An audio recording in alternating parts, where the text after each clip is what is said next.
Hi everyone, back with me again in this channel. So on today's tutorial, I'm gonna show you how you can change the video format or video ratio in CapCut PC.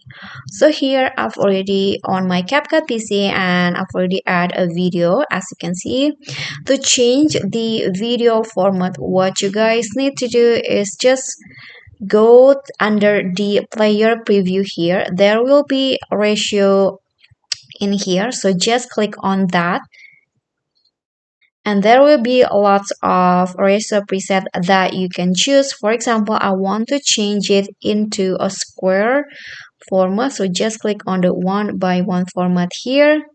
Then it will be changed like this, and to fit the size you can just click on the video and drag the edges of the video, the circle, just drag it like this, then fit the video like that. Okay, so you can see now that you can just also drag like this to make it more fit it to the screen.